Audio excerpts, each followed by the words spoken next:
For our crown and bridge prep tray setup, we have a shade guide, which is used to pick the shade of the tooth before placing anything.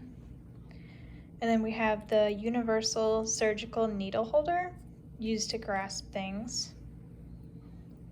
And then we have our mouth mirror right here, which allows indirect vision by the dentist and reflects light onto surfaces, and you can also use it to retract soft tissues.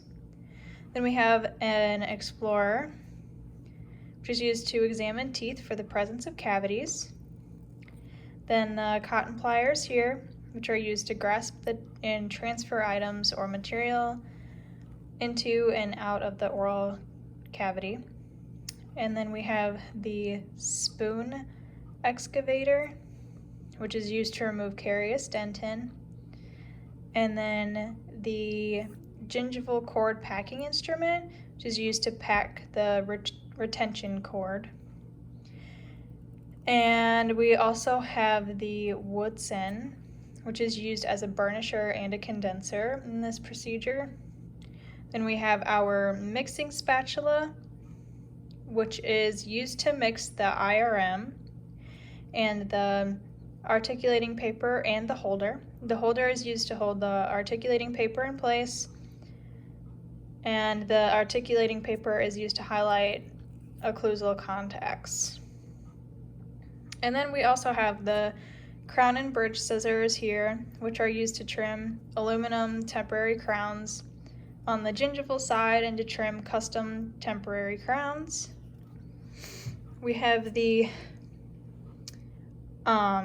anesthetic syringe, which is used to administer a local anesthetic, along with the needle right here, the long needle, and the holder to hold the needle in place. Then we have 2x2 gauze for retraction into white material off of the instruments. We have our IRM here and a mixing pad with the little spoon for the IRM. The IRM is designed for intermediate restorations and last up to 1 year. Can also be used as a base. We have about 1 minute to mix and working time of 4 minutes, and it is also self-cured. Then we have our air water tips, which are used to rinse and dry specific teeth or the entire oral cavity. Then the saliva ejector here, which is used to remove fluids in the oral cavity. Then the HVE is right next to it, which is used to keep the area free of debris and can be used to suck up saliva to keep the area dry. And this right here is called Hemodent, and it stops minor gingival bleeding.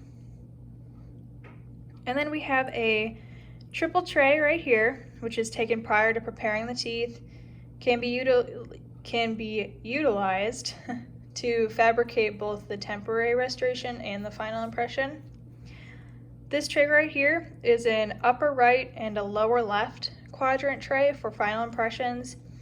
We take this to get the exact details of the tooth structures and their surrounding tissues, and they can be used to make casts and dies. And right next to that is the burr block, which has diamond burrs and composite burrs.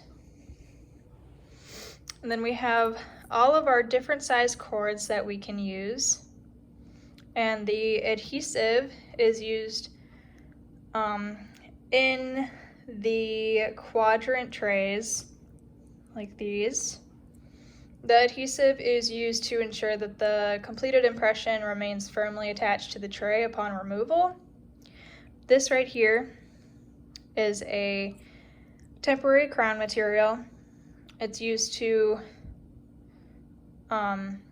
protect the tooth, prevent teeth from shifting, and shape the gum tissue. Then we have our cotton tip applicator along with the topical anesthetic gel. The tip is used for the topical to put on before using the aspirating syringe to numb the specific areas. And then we have the light body and the heavy body material, which are used for the bite impressions and go in the quadrant trays for final impressions. And that is everything for our crown and bridge prep tray setup.